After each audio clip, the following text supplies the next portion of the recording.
तक हम लोग देखे कि रिकॉम्बिनेंट डीएनए टेक्नोलॉजी कैसे डेवलप हुई, कौन कौन आए और क्या क्या किया।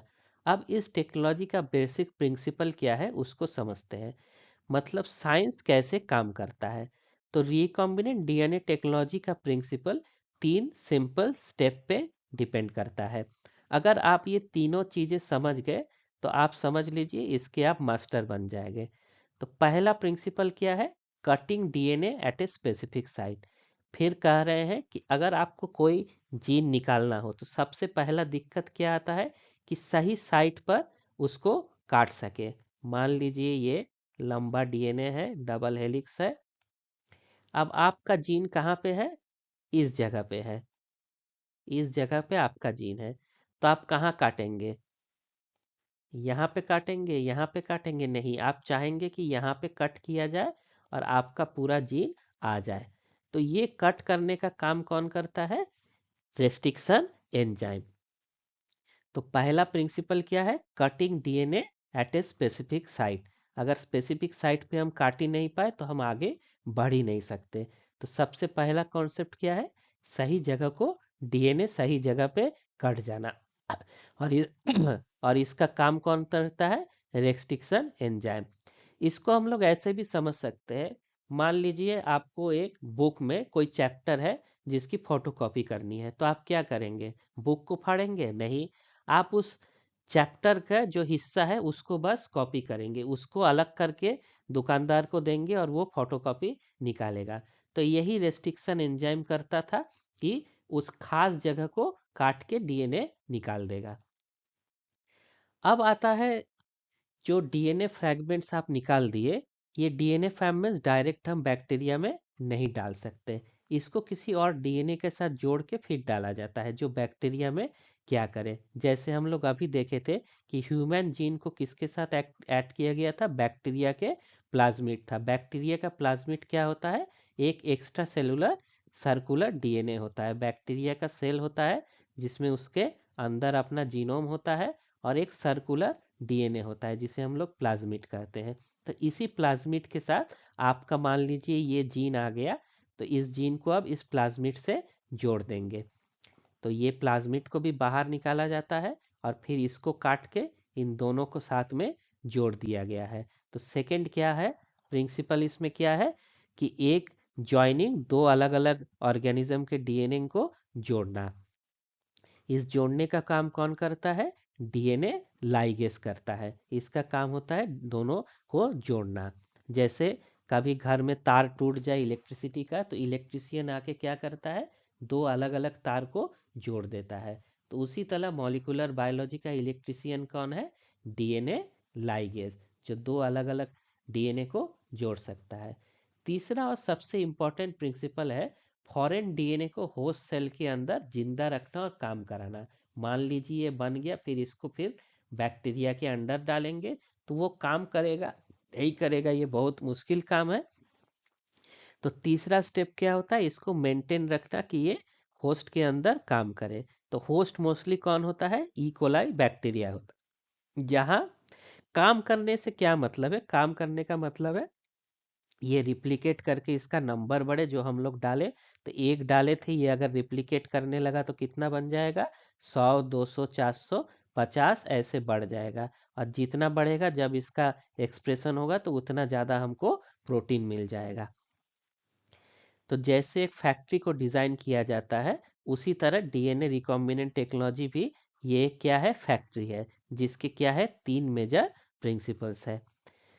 तो फॉरेन डीएनए को होस्ट सेल के अंदर जिंदा रखना और काम करना तीसरा प्रिंसिपल था, जो एक फैक्ट्री जैसा होगा कि अगर फैक्ट्री को मेंटेन करेंगे तो वो सही से काम करेगा।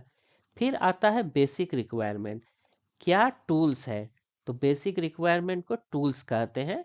टूल्स होते हैं जैसे घर बनाना हो तो उसमें हथौड़ा होता है, छेनी होता है, अलग अलग चीजें यूज होती है। पेंट करने के लिए ब्रश होता है। तो रिकॉम्बिनेंट टेक्नोलॉजी के कौन से टूल है? तो आइए इनको समझते हैं। सबसे पहला टूल क्या है? Restriction endonuclease enzyme. ये क्या होता है? ये डीएनए को काटने वाला एक एंजाइम है। लेकिन ये डीएनए को कहाँ काटता है? स्पेसिफिक सीक्वेंस पे, जो इसका खासियत है। तो मान लीजिए एक डीएनए है, डबल स्टैंडर्ड है, इसका सीक्वेंस यहाँ ए है, यहाँ टी है, यहाँ सी है, यहाँ जी है। तो मान लीजिए कोई एंजाइम है वो कहाँ काटता है, टी और सी के बीच में। तो ये जहाँ भी टी और सी होगा वहीं काटेगा, और कहीं ये नहीं काट सकता। तो ये क्या है, स्पेसिफिक सीक्वेंस पे काटने वाला एंजाइम है। इसके डिस्कवरी के बाद भी रिकॉम्बिनेंट टेक्नोलॉजी आगे बढ़ा, क्योंकि काट तो देगा लेकिन सही जगह नहीं कटा तो सारा काम क्या हो जाएगा, बिगड़ जाएगा, खेल खराब हो जाएगा। तो क्योंकि ये काटता है तो इसको क्या कहते हैं, मॉलिक्यूलर सीजर। जैसे कैंची काट सकता है वैसे ये भी काट सकता है, लेकिन ये किसको काटता है, मॉलिक्यूल्स को, डीएनए को। इसलिए काफी बार एग्जाम में पूछा जाता है कि मॉलिक्यूलर सीजर किसे कहते हैं। तो मॉलिक्यूलर सीजर किसे कहते हैं, रेस्ट्रिक्शन एंडोन्यूक्लियस को। और ये कहाँ काटता है, हमेशा स्पेसिफिक सीक्वेंस पे। इसके बाद आता है डीएनए लाइगेस। लाइगेस क्या करता है, ये दो अलग अलग डीएनए फ्रैगमेंट को जोड़ने का काम करता है। रेस्ट्रिक्शन एंजाइम तोड़ता है तो डीएनए लाइगेस क्या करता है, उनको जोड़ता है। इसी तरह तीसरा आता है डीएनए पॉलीमरेज। डीएनए पॉलीमरेज का क्या काम होता है, डीएनए बनाना, यानी रेप्लिकेशन, डीएनए से और डीएनए बनाना।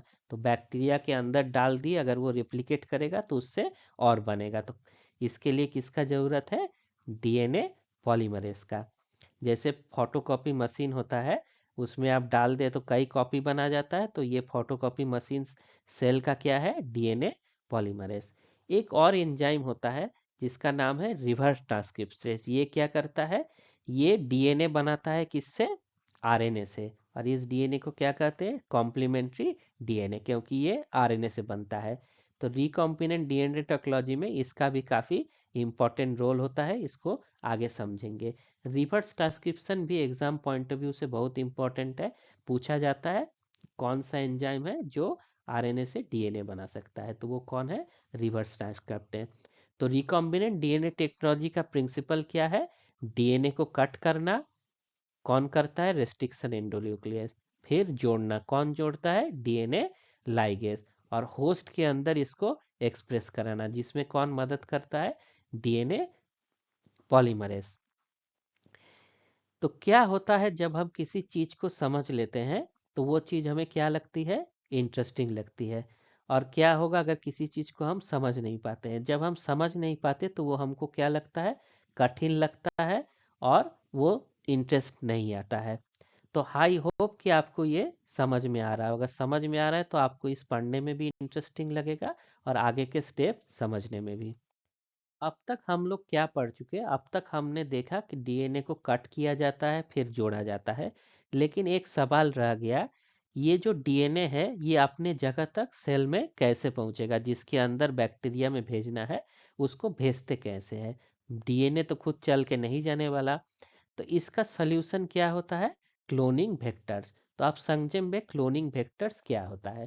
तो क्लोनिंग वेक्टर्स क्या होता है, एक डीएनए होता है और कुछ नहीं है, एक डीएनए होता है जो क्या करेगा, उस फॉरेन डीएनए को, जो आप डीएनए डालना चाहते हैं, वो अपने साथ जोड़ के जिस सेल में आप डालना चाहते हैं वहां पहुंचा देगा। तो ये क्या करता है, फॉरेन डीएनए को उठाकर होस्ट सेल के अंदर ले जाता है। तो इसको वेक्टर क्यों कहते हैं, आप लोग फिजिक्स में भी पढ़े होंगे, वहां भी एक वेक्टर आता है, तो उस वेक्टर से ये अलग है। तो वेक्टर का हिंदी में मतलब होता है ऐसा चीज जो किसी चीज को एक जगह से दूसरी जगह ले जाती है। तो ये डीएनए को ले जाता है जिस सेल में डालना हो, और ये खुद भी क्या होता है, कोई पूछे वेक्टर क्या है तो वेक्टर भी एक डीएनए होता है। तो सोचो आपको क्या करना है, कोई पार्सल भेजना है, पार्सल हमारा क्या है, फॉरेन डीएनए। तो किससे पार्सल भेजते हैं, कोरियर करते हैं या पोस्ट से भेजते हैं। तो क्लोनिंग वेक्टर क्या हो गया, वो कोरियर हो गया जो वो सामान ले जाएगा। और एड्रेस क्या है, वो होस्ट सेल जिसके पास इसको जाना है। तो वेक्टर के बिना जीन को नहीं पहुंचा सकते। तो फिर बात आता है जो ये वेक्टर है वो कैसा होना चाहिए।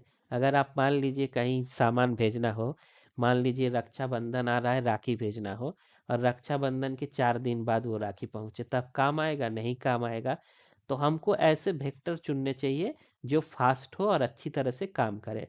उसमें जो सबसे इम्पोर्टेंट कैरेक्टर होता है वो क्या होता है, ओरिजिन ऑफ रेक्सिपेशन।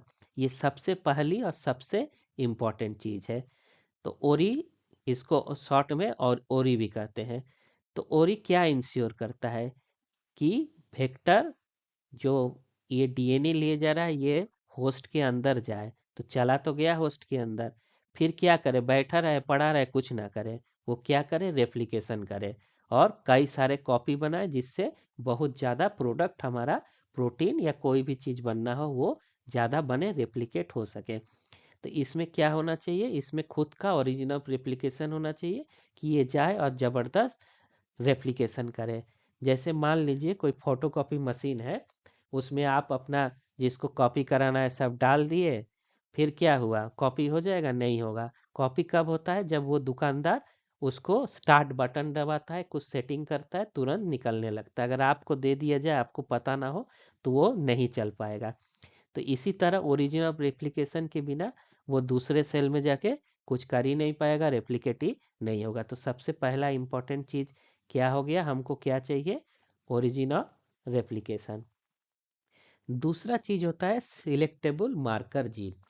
अब मान लीजिए आप कोई कॉपी दे दिए फोटोस्टेट करने के लिए, लेकिन फोटोस्टेट वाले को बता ही नहीं कि कौन कितने पेजेस कॉपी करने हैं और क्या करने हैं, तो वो कुछ गड़बड़ कर देगा।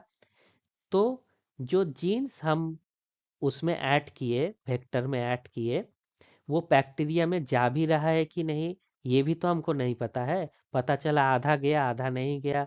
आप मान लीजिए 10 बैक्टीरिया के अंदर डाले, उसमें से सिर्फ 2 में वो जीन पहुंचा, बाकी खाली रह गया, उसमें पहुंचा ही नहीं। तो इसको कैसे पहचाना जाए, आप सारा एक मेहनत कर लिए लेकिन आपको यही नहीं पता चला कि वो गया है कि नहीं गया है। तो इसको पता करने का तरीका क्या होता है, सिलेक्टेबल मार्कर जीन। कुछ ऐसे जीन जोड़ दे जो अगर उसमें पहुंच गया हो तो वो हमको बताए कि हम पहुंच चुके हैं। तो ये कैसे काम करता है, तो इसमें जो मार्कर जीन होते हैं वो होते हैं एंटीबायोटिक रेजिस्टेंट जीन। मान लीजिए आपका जो प्लाज्मिड था, जो वेक्टर का डीएनए था, उसमें एक ऐसा जीन था जो किसी एंटीबायोटिक के खिलाफ काम करे। मान लीजिए एंटीबायोटिक एम्पिसिलिन है। तो हम दो एग्जाम्पल देते हैं, मान लीजिए एक बैक्टीरिया ये है, दूसरा बैक्टीरिया ये है, और आप अपना रिकॉम्बिनेंट डीएनए, ये लाल कलर का है जिसमें फॉरेन डीएनए भी आपका है और वेक्टर है, और इसमें एक और जीन है जो क्या है, एंटीबायोटिक रेजिस्टेंट जीन है। तो मान लीजिए ये वाला जो आप बनाए थे ये इसके अंदर चला गया और इसके अंदर नहीं गया, किसी भी रीजन से नहीं गया, या चला भी गया तो काम नहीं कर रहा है। तो मान लीजिए आप इस बैक्टीरिया को क्या करें, इसको एक प्लेट में ऐसे जगह ग्रो कराए जहाँ क्या हो, एंटीबायोटिक एम्पिसिलिन हम लोग डाल दें। तो एम्पिसिलिन इसमें डाल दिया गया। तो जिस बैक्टीरिया के पास एम्पिसिलिन का रेजिस्टेंट जीन होगा वो मर जाएगा कि जिंदा रहेगा, वो जिंदा रहेगा क्योंकि उसके पास रेजिस्टेंट जीन है। और जिसके पास रेजिस्टेंट जीन नहीं है उसका क्या होगा, उसका डेथ होगा। तो वो प्लेट में धीरे धीरे मर जाएगा, दिखेगा ही नहीं, ग्रो ही नहीं करेगा। तो मान लीजिए ये प्लेट है, तो जिस जिसके पास जीन होगा वही बस प्लेट में दिखेगा कि ये ग्रो किया है। इससे हमको पता चल जाएगा कि किस में गया है और किस में नहीं गया है। तो इसको क्या कहते हैं, सिलेक्टेबल मार्कर जीन। फिर तीसरा क्या होना चाहिए, रेस्ट्रिक्शन साइट होना चाहिए। रेस्ट्रिक्शन साइट क्या है, अभी हम लोग पढ़े थे कि इसका रेस्ट्रिक्शन एंजाइम होता है। रेस्ट्रिक्शन एंजाइम क्या करता है, जैसे डीएनए था तो डीएनए को खास जगह काटता था। तो मान लीजिए ये डीएनए है, इसके खास जगह यहाँ पे काट दिया, ये होस्ट का डीएनए था, और आपको किसके साथ इसको ऐड करना है, जो वेक्टर का डीएनए है। अब वही एंजाइम वही रेस्ट्रिक्शन एंजाइम इसको भी सेम जगह काटेगा। अगर इसको सेम जगह नहीं काटा, कोई दूसरे जगह काट दिया, तो वो दोनों आपस में क्या होते हैं, जुड़ते ही नहीं है, वो जुड़ेंगे नहीं। जब जुड़ेंगे, जब रेस्ट्रिक्शन साइट दोनों का सेम हो और सेम एंजाइम काम करे। जैसे इसका एग्जाम्पल हम लोग ऐसे समझ सकते हैं, जैसे मान लीजिए आपके पास मोबाइल है, और मोबाइल कैसे चार्ज होता है, मोबाइल के चार्जर से। तो अगर अलग अलग कंपनी का चार्जर और मोबाइल हो, आप भी अपने लाइफ में एक्सपीरियंस किए होंगे कि वो एक दूसरे में फिट ही नहीं होते। कब फिट होते हैं, जब सेम कंपनी का हो। वैसे ही जब रेस्ट्रिक्शन साइट दोनों के सेम होंगे, तब जब वो कटेगा तो सही तरह के जुड़ेगा। तो अगला इसका जो रिक्वायरमेंट होता है वो रिक्वायरमेंट क्या है कि इसका साइज क्या हो, स्मॉल साइज हो और कॉपी नंबर हाई हो। अब स्मॉल साइज और कॉपी नंबर से क्या होता है, मान लीजिए बैक्टीरिया ऐसे ही छोटा है और उसमें बहुत बड़ा आप बात डाल देंगे वेक्टर, तो वो जा पाएगा? नहीं जा पाएगा। अगर आपको कोरियर से फ्रिज भेजना हो, अलमारी भेजना हो, वो पॉसिबल है? नहीं पॉसिबल है। उसके लिए आपको अलग से ट्रक बुक करना होगा।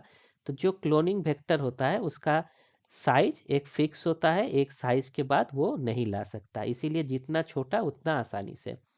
हाई कॉपी नंबर का क्या मतलब है कि उसके सेल में कितने कॉपी हो, जैसे आप भेज दिए उस सेल में 10 कॉपी हो, 20 कॉपी हो, तो जितना कॉपी ज़्यादा होगा प्रोडक्ट उतना ज़्यादा बन पाएगा, उतना ज़्यादा प्रोटीन बन पाएगा।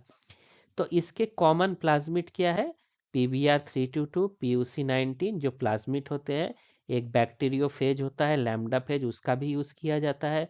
कॉस्मिट होता है, बैक्टीरियल आर्टिफिशियल क्रोमोसोम होता है। ईस्ट आर्टिफिशियल क्रोमोसोम होता है और कुछ एक्सप्रेशन वेक्टर होता है। इन चीज़ों को हम अलग वीडियो में डिटेल में पढ़ेंगे, इसीलिए अभी इसका डिटेल नहीं जाएंगे, लेकिन इसको आपको याद रखना है।